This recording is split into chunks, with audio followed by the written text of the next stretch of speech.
Journeys into American History. From the Radio Memories Network. Journeys into American History. The story of the American progress told as drama is as absorbing as fiction. Each week we will explore American history as told by the early radio programs from the 1930s and the 1940s. This week's radio program is from the Cavalcade of America from October the 14th, 1936. The year is 1712. Sentinels of the Deep. The Cavalcade of America, presented by DuPont.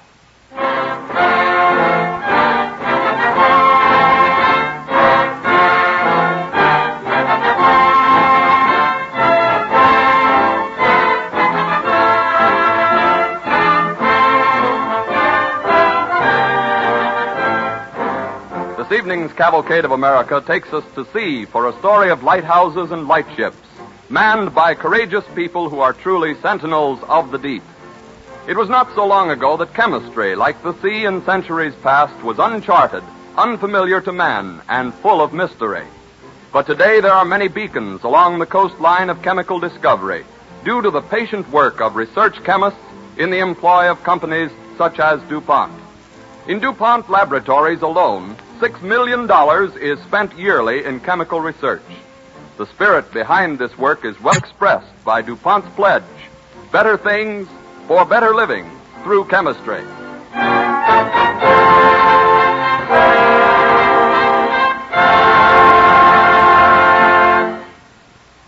As an overture, Don Voorhees and his orchestra will play the fourth movement of the famous Scheherazade suite by Rimsky-Korsakov, which tells the story of Sinbad the sailor.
Today, 1,000 ships set their courses by the beacons of our lighthouses or the radio beams of our lightships. But over 200 years ago, it was a far different story. One stormy winter night in the year 1712, a British merchantman, leaky and battered after 3 months' voyage from England, is running before a wild nor'easter. Her captain and mate scan the dark waters and lowering sky for some glimmer of light from the town of Boston that they know lies somewhere in the murk ahead. We'll be lucky if we ride the night, Captain. The helmsman reports her logy in the head and flighty as a woman to the wheel. What with her topsails carried away and the rigging half gone below. Aye, Mr. Squires. And I like not this blow in the northeast. There's no ship to be standing off the land all night with shoals all around us. Then you're of a mind to run her in, sir? Say the devil with reefs and bars and the like? Aye, that I am, Mr. Squires.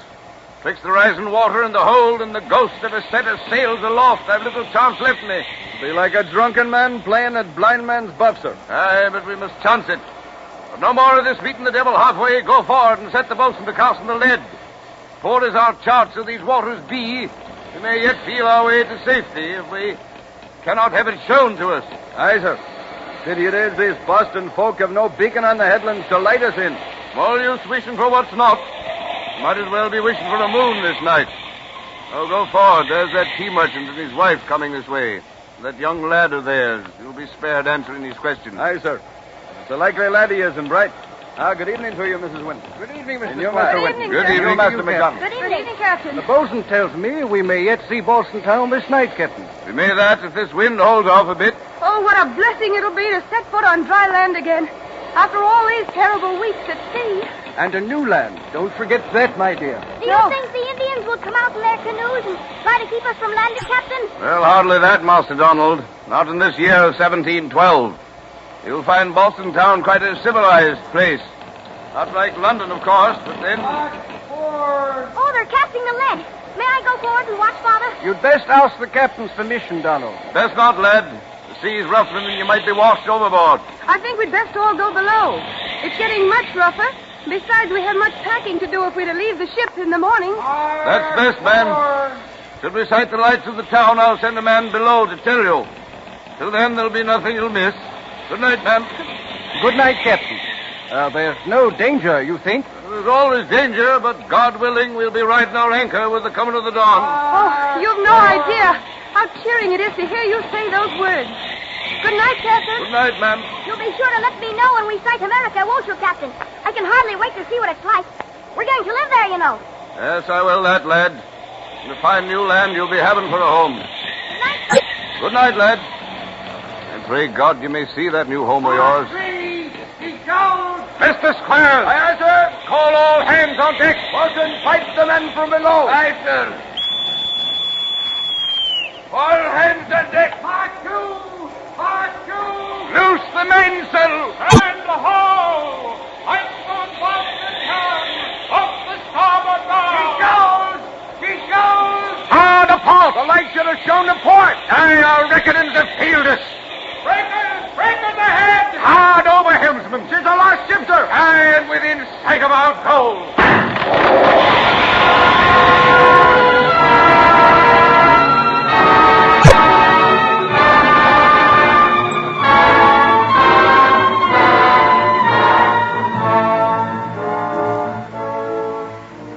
Such was the fate of many a noble ship. No guiding beacons marked the safe harbors of our colonial seaboard. But it was not long before the citizens of Boston realized the need. And so in the year 1715, the first lighthouse of the Western world was constructed by the far-sighted fathers of the Massachusetts colony. And for over 200 years, the Boston Light has guided ships to the safety of Boston Harbor. One of the first acts of the Continental Congress was to create and maintain a national lighthouse service. The records are dotted with countless heroic deeds of men and women, tenders of those lights which must not fail. One such entry, on a record yellowed with age, tells of a lighthouse on a barren rock, isolated for months by treacherous ice floes and winter storms. The keeper, his wife and child, wait for the supply ship on a bitter, cold night.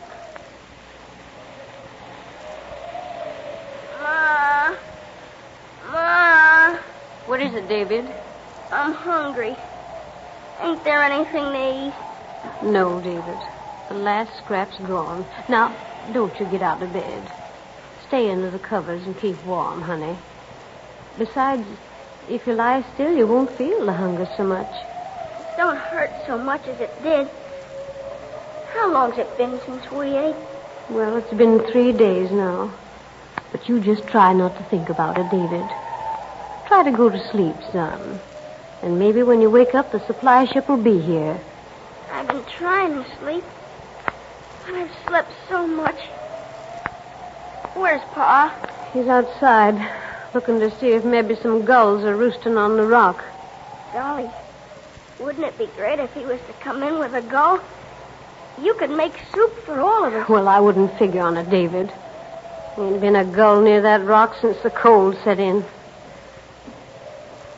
Golly, there's Pa now. Now, stay in bed, David.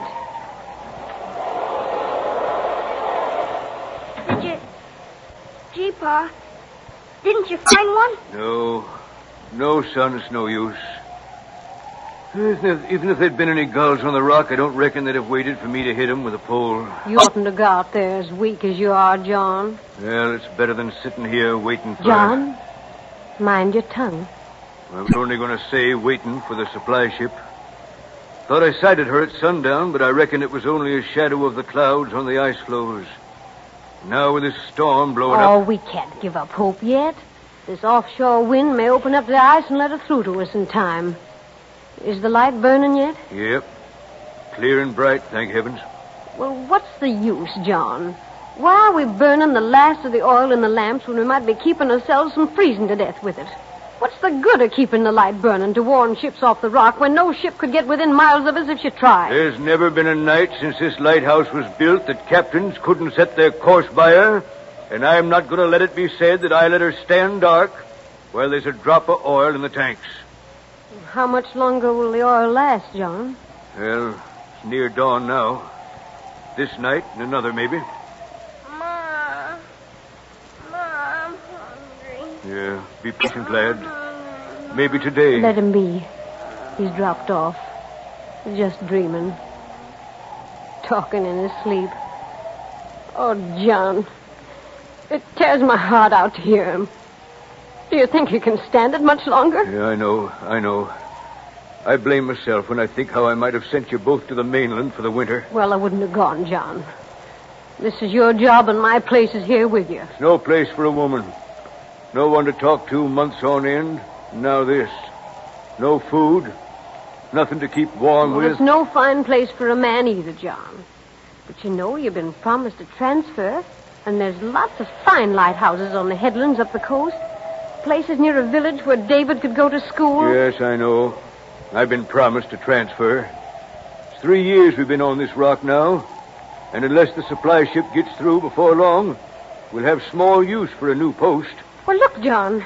It's getting light. The weather's clearing to the east. I hope you're right. Wait till I take a look short. Martha, look! The supply ship! Oh, thank heavens. She's not a mile away, John. David, wake up, son. What is it, Pa? It's the supply ship, David. It's coming. Oh, John, if you hadn't kept the light going, she wouldn't be here.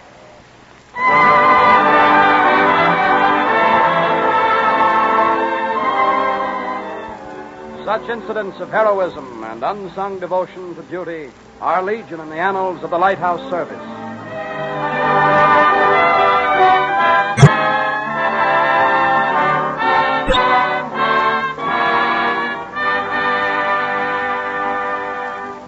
The Cavalcade of America, presented by DuPont, moves on.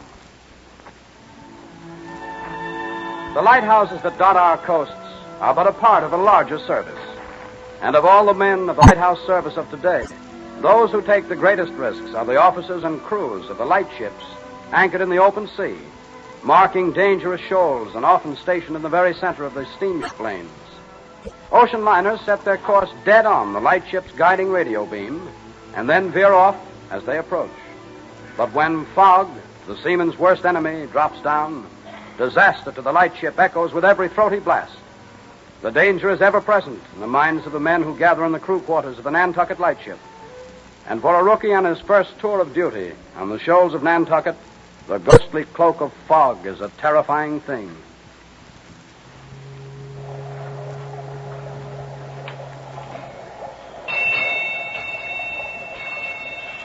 Hey, Bill. Yeah? Lay out my hand, will you? I gotta go on deck. Sure, Harry. I'm glad I ain't you. It's a dirty night out. It's the worst we've had since we pulled out of New Bedford. Say, what day is it anyway? What do you care? 3 weeks for you. You're up for shore leave. Oh, I know, but I like to keep track of the days. It helps pass the time. Well, there's a calendar on the bunk. May 15th. Yeah, and it's 1934, in case you've lost track of the year. You're liable to do that out here, you know. I knew a guy once that did. Come on. Let's get on with the game. Yeah, beat it, Harry. Go up on deck and get your ration of fog. Yeah, you lucky blighters. Say, Harry, blow a couple of kisses to the pretty girls in the big liner when she scrapes the paint off our port rail going past. Let's hope she don't take the rail lifeboats and wireless the way one of them did back in January. I'll bet you 2 to 1 she don't miss us by 100 feet in this fog. You're on, Bill. We'll let Harry be the judge. $5 says she misses us by more than 100 feet. Okay, she's pretty near due. Been bearing down on our radio direction beam for the last hour. Well, see you guys subsequently. All right. Steal the cards and let's get going. Oh, I feel lucky tonight. I never feel lucky with a fast ship using us for a bullseye in a fog like we got tonight. Hey, Joe. What's the matter with the new kid over there? Homesick? Listen, you with the fiddle. Hey, let him alone, Bill. It's his first time out. All right. Hey, kid, how about something with a little life to it? Sure. What would you like me to play, fellas? Well, anything but asleep in the deep. All right, how's this? Yeah, that's better. Say, do those big liners really pass us so close? They sure do, kid. Too close for comfort sometimes. Lightships can't dodge, you know, saying they're anchored in one spot. You ought to have been with us last January when we got sideswiped on a foggy night like this. Lucky for us, you just scraped a couple of feet more to starboard, and good night. Yeah, as it was, she didn't leave much. Carried away our rail, lifeboats, and wireless. Gosh. Say, what would happen to us if she didn't veer off quick enough? Suppose she didn't know how close she was. That's the chance we take every time there's a fog, son. Gee.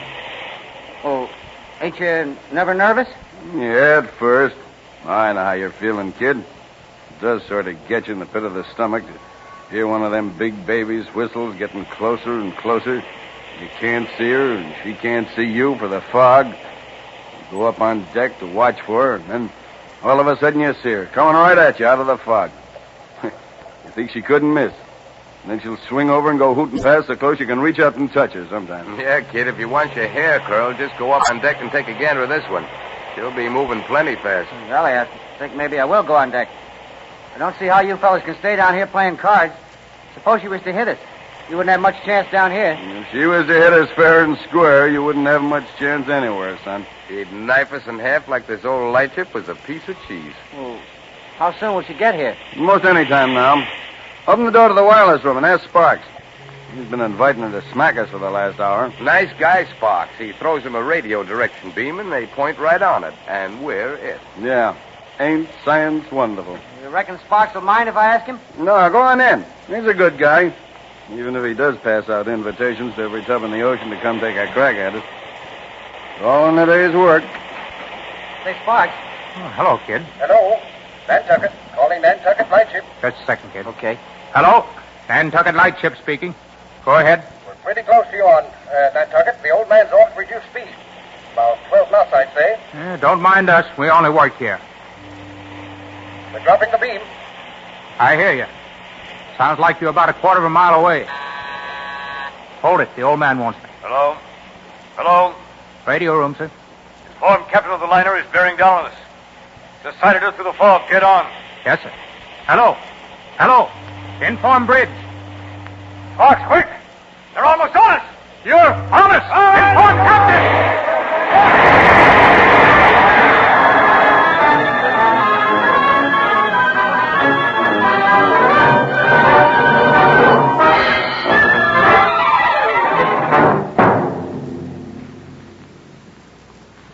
And so on that foggy night of May 15th, 1934, the Nantucket Lightship ended her years of faithful duty at one of the most dangerous posts in the lightship service. But hardly an hour after the liner's wireless crackled out the fateful news of the disaster, there was a scene of feverish activity on a fog-shrouded wharf at New Bedford. Another Nantucket Lightship was being fueled and manned to take the place of her doomed predecessor. The Nantucket Shoals, graveyard of ships, had to be marked. Another lightship, more men were going out to that dangerous post. All right, men, stand by! Oh, Jack, don't go. I can't stand it. Brother was on the old Nantucket. They haven't found him. Don't go and leave me like this, Jack. Oh, now, Sally, take it easy. I know it's tough about the kid, especially on his first trip, but it's my job. I've got to go. Oh, Jack, look at the fog. Oh, you can't see a thing. It's awful. Suppose something should happen to you, too. Oh, what would I do? You've never felt like this before, Sally? Well, you'll be all right. It's just the kid's going so sudden like. You don't have to worry about me. Whoever heard of lightning striking twice in the same place anyhow? Ah, now, come on, Sal. Buck up. Give a fella a kiss. I gotta go aboard. I'm sorry, Jack. I know I oughtn't to be acting this way. I'm worrying you when you get a job to do. It's only that I can't help thinking about Brother. He was just a kid. Yeah. Just walking right into your old man's shoes, Sally. You know, Pa always wanted the kid to go into the lighthouse service. Yes, I know. I know. Jack, you'll be careful, won't you?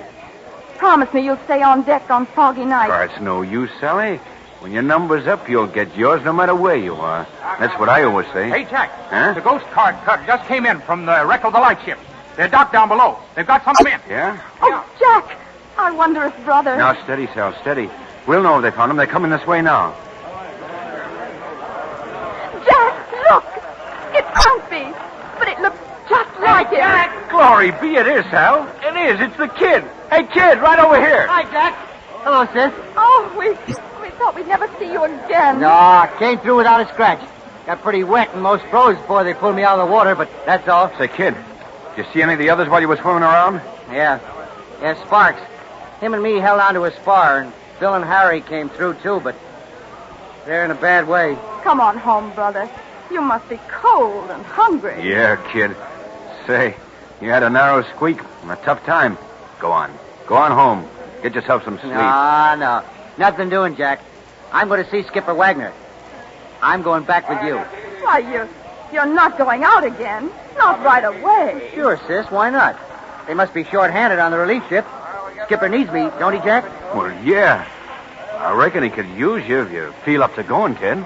All right, men, come aboard! Well, so long, sis. Come on, Jack. Bye, Sally. What are we waiting for? All hands aboard! Let's haul! Goodbye, Brother. Goodbye, Jack. Goodbye. And good luck. Goodbye.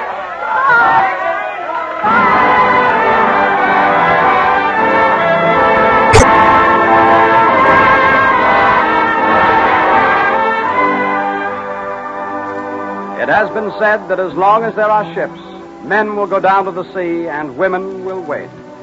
And this was never more true than in the lighthouse service. One ship is lost, another goes out to take its place. Day and night, winter and summer, in storm and calm, the lightships strain at their heavy anchors in order that the passengers on our modern luxury liners may travel in safety. And so, to the courageous men of the United States Lighthouse Service, and to the stalwart women who help their men tend the headland lights, or send their husbands and sons and brothers to the lightships far at sea, the Cavalcade of America salutes you.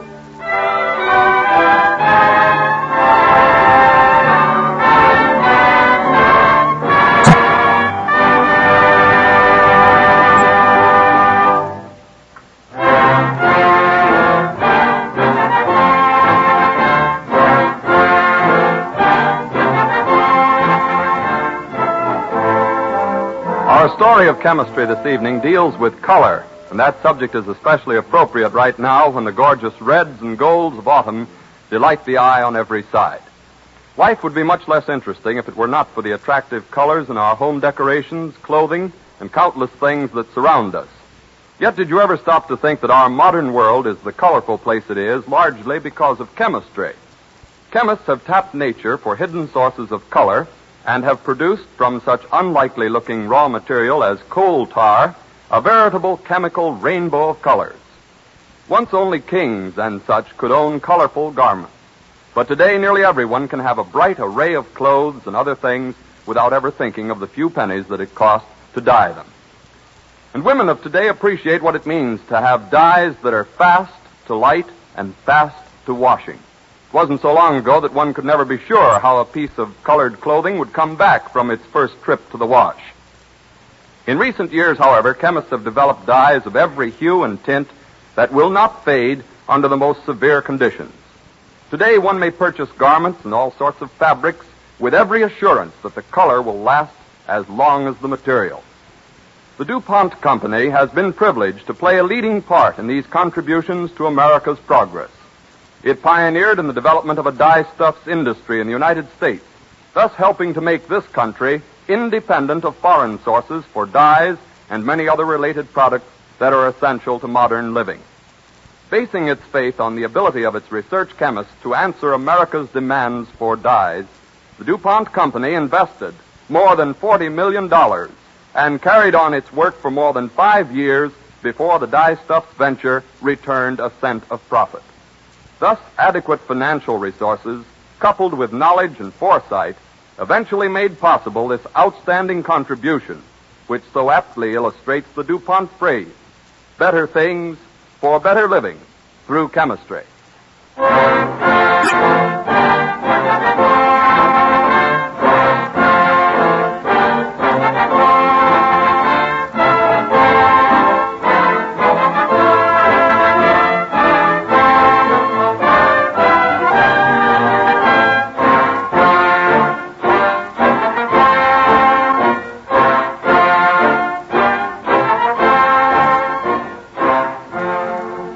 Next week at this same time, our story will be about John Winthrop, the pioneer American chemist, when DuPont again presents The Cavalcade of America.